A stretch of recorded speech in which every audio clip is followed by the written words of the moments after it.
سمندر کے کنارے ایک درخت ہوا کرتا تھا جس پہ چڑیا کا گھونسلہ تھا۔ ایک دن تیز ہوا چلی تو چڑیا کا بچہ سمندر میں گر گیا۔ چڑیا بچے کو نکالنے لگتی تو اس کے پر گیلے ہو جاتے اور وہ لڑکھڑا جاتی۔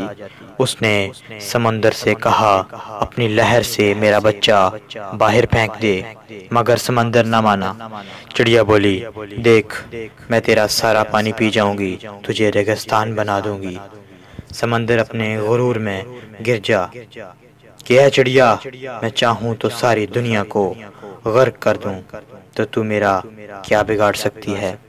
چڑیا نے یہ سنا تو بولی چل پھر خشک ہونے کو تیار ہو جا۔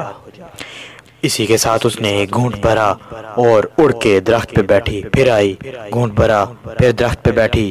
یہی عمل اس نے 7-8 بار دہرایا تو سمندر گھبرا کے بولا پاگل ہو گئی ہے کیا؟ کیوں مجھے ختم کرنے لگی ہے؟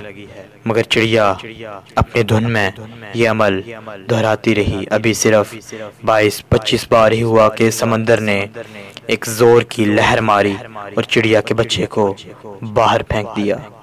درخت جو کافی دیر سے یہ سب دیکھ رہا تھا سمندر سے بولا اے طاقت کے بادشاہ، تو جو ساری دنیا کو پل بھر میں غرق کر سکتا ہے، اس کمزور سی چڑیا سے ڈر گیا، یہ بات مجھے ہضم نہیں ہوئی۔ سمندر بولا میں تجھے ایک پل میں اکھاڑ سکتا ہوں، ایک پل میں دنیا تباہ کر سکتا ہوں، تو اس چڑیا سے کیوں کا ڈروں گا؟ نہیں، میں تو اس ایک ماں سے ڈرا ہوں، ماں کے جذبے سے ڈرا ہوں۔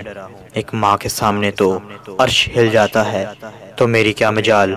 جس طرح جس جذبے سے وہ مجھے پی رہی تھی، مجھے لگا کہ وہ مجھے ریگستان بنا دے گی۔